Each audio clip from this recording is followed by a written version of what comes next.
transaksi elektronik dan teman saya Runggulan Marmata sebagai Indonesia.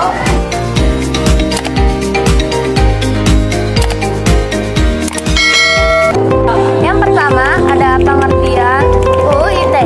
Undang-Undang ITE adalah aturan hukum di Indonesia yang mengatur tentang informasi, komunikasi, dan transaksi elektronik.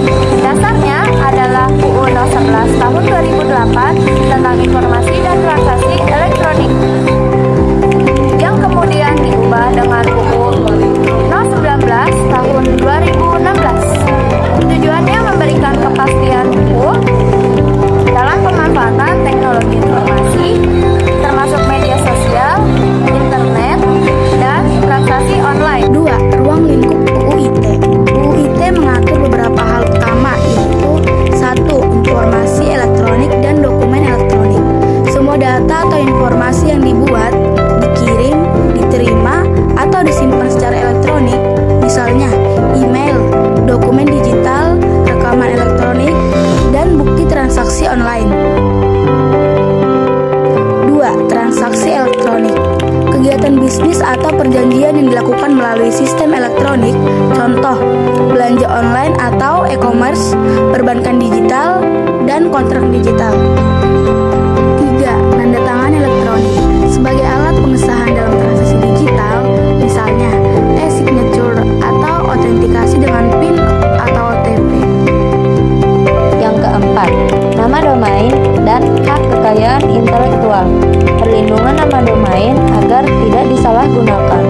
Contohnya, penggunaan nama domain perusahaan atau brand. Penyelenggaraan sistem elektronik. Setiap pihak atau misalnya platform media sosial e-commerce, perbankan online wajib menjaga keamanan dan data pribadi penggunanya. Yang keenam, perbuatan yang dilarang. Penyebaran konten negatif atau hoax.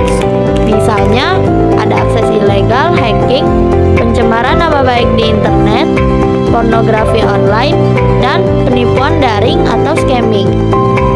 3. Beberapa pasal penting dalam UU ITE. Pasal 27 ayat 1-4, larangan menyebarkan konten bermuatan kesusilaan, perjudian, penghinaan, atau pencemaran nama baik dan pemerasan.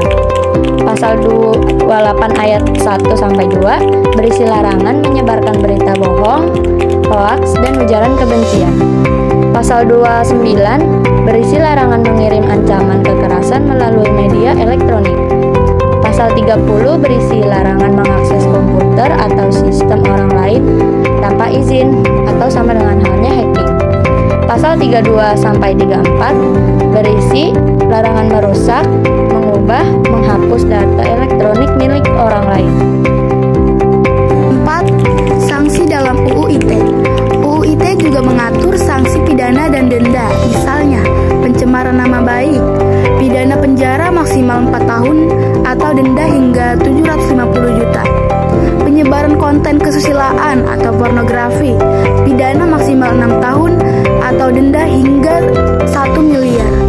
Hoaks yang merugikan masyarakat, pidana maksimal 6 tahun atau denda hingga 1 miliar. 5. Tujuan UU ITE. 1. Memberikan perlindungan hukum bagi pengguna internet. 2. Menjamin kepastian hukum dalam transaksi elektronik. 3. Mencegah penyalahgunaan teknologi informasi.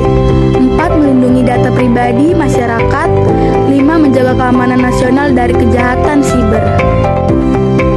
Yang keenam, contoh kasus nyata. Kasus hoaks, contohnya seseorang menyebarkan berita bohong di media sosial akan dijerat pasal 28 ayat 1.